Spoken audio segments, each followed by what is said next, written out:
Hello and welcome to your channel as they like it. क्या आपको पता है कि बैड बैंक क्या होता है और क्यों बैड बैंक को सेटअप करना गवर्नमेंट की प्रायोरिटी है और क्या इसमें आरबीआई के कंसर्न्स हैं? क्या आपको पता है बैड बैंक की ज़रूरत आखिर क्यों है? तो आइए आज हम इस वीडियो में जानेंगे कि बैड बैंक क्या होता है और क्यों इसको इंडिया में सेटअप किया जा रहा है। दोस्तों, पिछले कुछ समय से इंडिया के बैंकिंग सेक्टर में एक नाम बहुत चर्चा में है, वो है बैड बैंक। तो एग्ज़ाम की दृष्टि से ये टॉपिक बहुत इंपॉर्टेंट हो जाता है कि बैड बैंक क्या होता है। बैड बैंक बेसिकली एक एसेट रिकंस्ट्रक्शन कंपनी है जो कि बैड लोन्स को टेक ओवर करती है कमर्शियल बैंक से, फिर उसके बाद उन्हें मैनेज करती है और फाइनली रिकवर करती है मनी उनसे over a period of time. यहाँ पे ये भी ध्यान रखने की बात है कि बैड बैंक जो है वो ना तो कोई लेंडिंग और ना ही कोई डिपॉजिट ऑपरेशंस करता है। इसका बेसिक एम सिर्फ कमर्शियल बैंक्स की बैलेंस शीट को क्लीन अप करना है और जो बैड लोन्स हैं उनको टेक ओवर करके फाइनली उनसे मनी रिकवर करना है।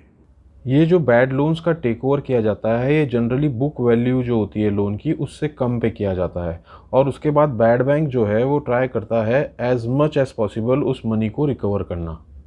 हाल ही में गवर्नमेंट ने अनाउंस किया था national asset reconstruction company limited अपने ऑपरेशंस जो है वो 31 मार्च 2022 से कमेंस करेगी। तो आइए जानते हैं क्या है ये एंटिटी। बैड बैंक का जो स्ट्रक्चर है उसमें बेसिकली दो एंटिटीज़ आती हैं। पहली एंटिटी है NARCL national asset reconstruction company limited और दूसरी है IDRCL Indian debt resolution company limited.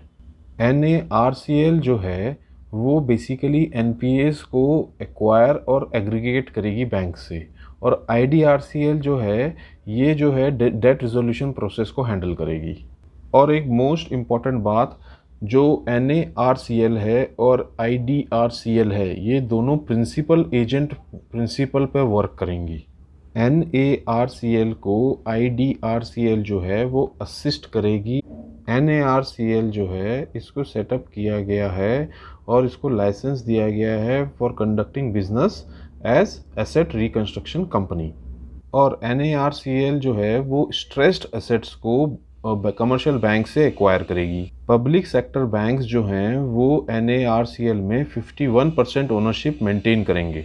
ऐसे ही एक सेपरेट कंपनी सेटअप की गई है, वो भी एसेट मैनेजमेंट कंपनी रहेगी जिसका नाम है Indian debt resolution company limited और इसका काम होगा management and resolution of assets और साथ ही साथ ये हेल्प करेगी ऑपरेशनल एस्पेक्ट्स में जैसे कि प्राइस डिस्कवरी और बेस्ट पॉसिबल रिकवरी और रिजोल्यूशन प्रोसेस में।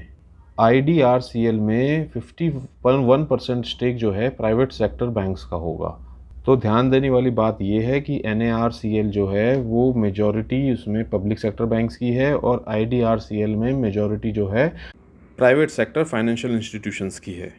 आइए अब समझते हैं कि ये प्रिंसिपल एजेंट मैकेनिज्म जो है इन दोनों एंटिटीज़ के बीच में वो क्या है। ये दोनों एंटिटीज़ जो हैं ये एक डेट मैनेजमेंट एग्रीमेंट को एग्जीक्यूट करेंगी।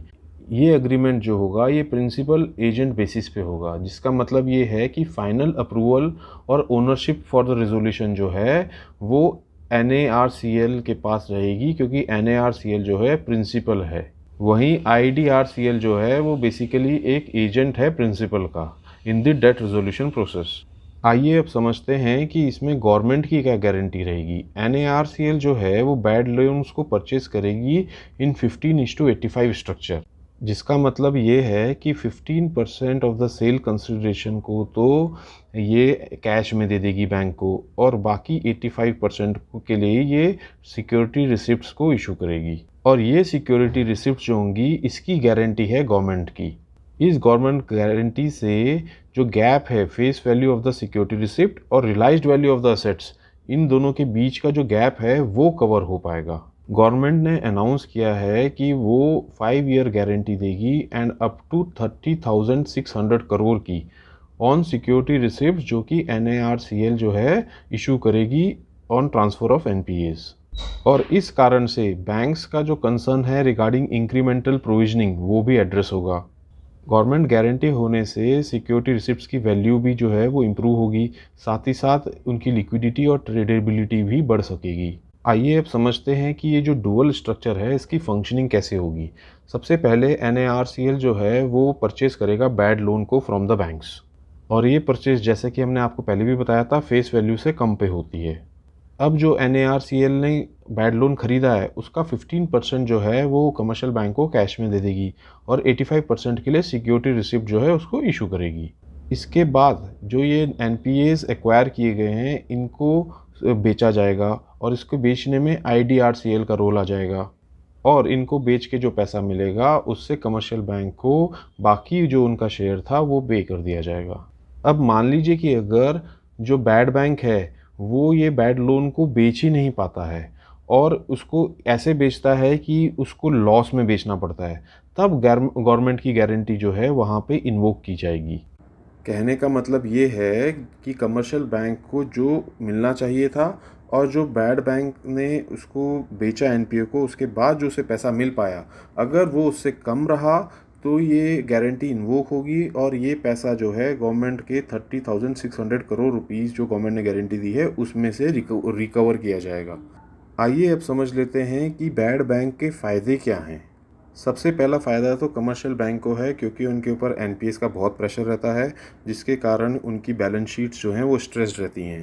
अब बैड बैंक के सेटअप होने से उनकी बैलेंस शीट क्लीन हो पाएंगी और कमर्शियल बैंक जो उनके NPAs या टॉक्सिक एसेट्स थे उनसे बच पाएंगे और जो उनका प्रॉफिट रिड्यूस हो रहा था वो भी मेंटेन हो पाएगा इन अ वन क्विक मूव। साथ ही साथ जब ये मनी रिकवर करके कमर्शियल बैंक को वापस दिया जाएगा तो उससे उसकी बैंक की पोजीशन जो है और स्ट्रांग होगी और इससे लैंडिंग जो है इंडिया में और इंक्रीज़ हो पाएगी।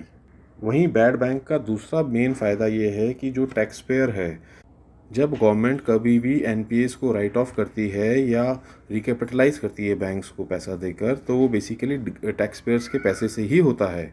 तो बैड बैंक सेटअप होने से टैक्स पेयर्स को भी रिलीफ मिलता है। तो ये थी हमारी कवरेज रिगार्डिंग बैड बैंक, और इस पे आप क्वेश्चन जो है अपने आने वाले एग्जाम में जरूर पा सकते हैं। आपको ये पसंद आई हो वीडियो तो इसको लाइक एंड सब्सक्राइब करें। साथ ही साथ इंस्टाग्राम और टेलीग्राम से जुड़ें जहाँ पे कि हम फ्री PDF और फ्री क्वेश्चन बैंक देते हैं। Thank you.